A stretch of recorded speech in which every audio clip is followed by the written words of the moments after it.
दोस्तों साल 1984 में रशिया एंड इंडिया का एक जॉइंट क्रू मिशन लॉन्च हुआ था जिसका नाम था Soyuz T11 mission.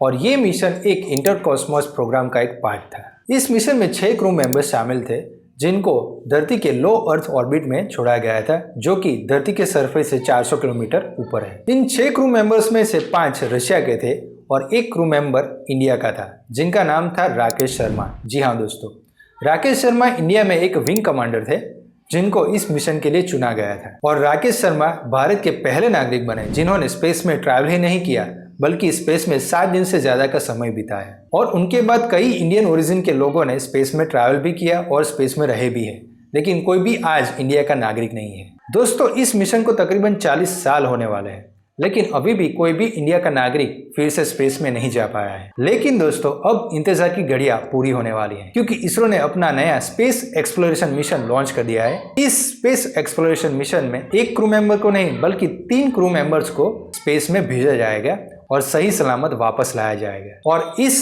Space exploration mission का नाम है Gaganyaan. Gaganyaan space exploration mission को ISRO, DRDO and Hindustan aeronautics limited तीनों ऑर्गेनाइजेशन मिलकर इस स्पेस मिशन को कंप्लीट करने वाले हैं। और भारत का ये पहला इंडिजिनियस मिशन होगा जिसमें इंसान को स्पेस में भेजा जाएगा। आखिरकार क्यों 40 साल तक कोई भी भारत का नागरिक स्पेस में क्यों नहीं जा पाया, और भारत को गगनयान मिशन से क्या फायदा होगा, और कैसे एक्सपेरिमेंट्स गगनयान में किए जाएंगे, आइए दोस्तों इस वीडियो में जानते हैं।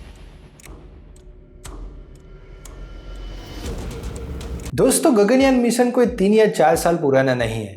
इस मिशन की शुरुआत साल 2006 से ही हो चुकी थी।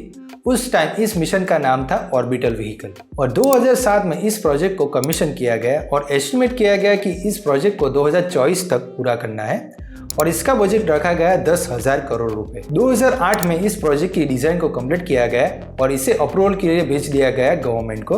साल 2009 में गवर्नमेंट की तरफ से पहली फंडिंग रिलीज की गई जो कि थी 50 करोड़ की, और इस मिशन पर जोरों शोरों से काम शुरू हो गया। लेकिन साल 2012 आने तक इकोनॉमिक क्राइसिस की वजह से इस प्रोजेक्ट में फंडिंग की प्रॉब्लम्स होने लगी। लेकिन इस प्रोजेक्ट को सबसे बड़ा पुश मिला साल 2018 में। जी हाँ दोस्तों, साल 2018 में हमारे देश के प्रधानमंत्री नरेंद्र मोदी जी ने इंडिपेंडेंस डे के दिन ये अनाउंस किया कि 3 एस्ट्रोनॉट्स को स्पेस में भेजा जाएगा और सही सलामत वापस लाया जाएगा। माँ भारत का कोई संतान, चाहे बेटा हो या बेटी, अंतरिक्ष में जाएंगे। मानव सहित गगनयान लेकर के चलेंगे, हिंदुस्तानी लेकर के जाएगा। और 2018 में ही 10,000 करोड़ रुपए की फंडिंग इसरो को दी गई। बेसिकली गगनयान मिशन में 3 क्रू मेंबर्स को धरती के लो अर्थ ऑर्बिट में, जो कि धरती की सरफेस से 400 किलोमीटर ऊपर है, वहां भेजा जाएगा। और वहां पर एस्ट्रोनॉट्स 3 से 4 दिन तक रहेंगे और सही सलामत इन एस्ट्रोनॉट्स को वापस लाया जाएगा। गगनयान मिशन में 2 इंपॉर्टेंट मॉड्यूल है। पहला है ऑर्बिटर मॉड्यूल और दूसरा है crew escape module. Orbiter module में मेनली 2 मॉड्यूल होंगे।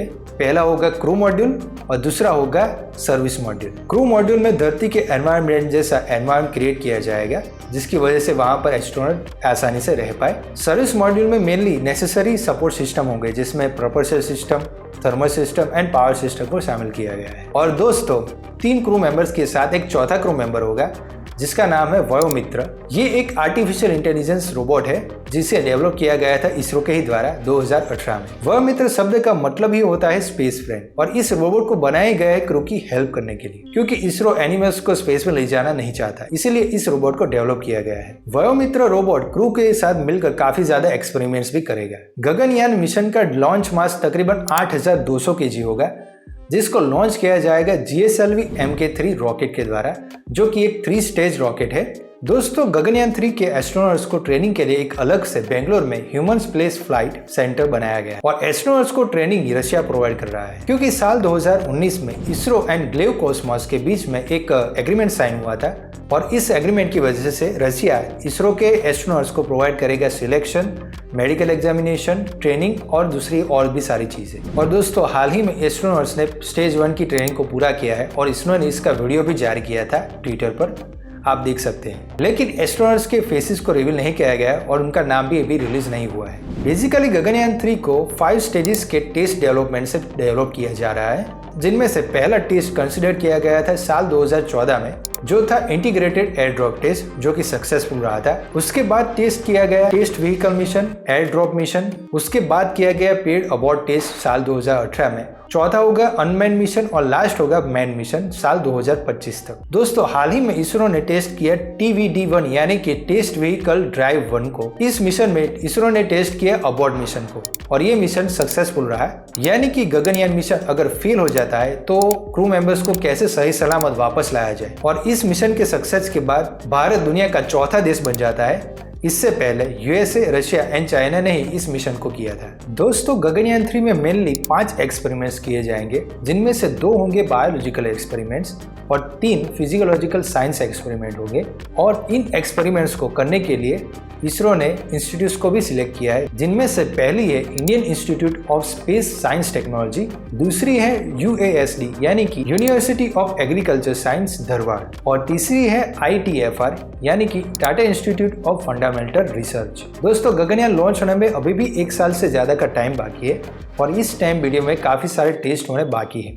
जैसे कि टेस्ट ड्राइव 1 को अभी लॉन्च किया गया था, अभी भी 3 और ऐसे टेस्ट हो गए। उसके बाद एक अनमैन्ड मिशन होगा और लास्ट में 2025 तक मैन मिशन किया जाएगा। अगर इसरो गगनयान 3 को सक्सेसफुली लॉन्च करता है और क्रू मेंबर्स को वापस सक्सेसफुली ला पाता है तो भारत दुनिया का चौथा देश बन जाएगा ऐसा करने वाला है और इसरो की सॉफ्ट पावर स्पेस में काफी ज्यादा बढ़ जाएगी और इसरो एक दूसरा माइलस्टोन खड़ा कर देगा चंद्रयान 3 के बाद। दोस्तों कैसा लगा आपको ये वीडियो कमेंट बॉक्स से जरूर लिखिए और कुछ सजेशन देना चाहते हैं तो वो भी कमेंट बॉक्स में लिख सकते हैं। तो दोस्तों अगली वीडियो में मिलेंगे, तब तक के लिए हैव अ नाइस डे।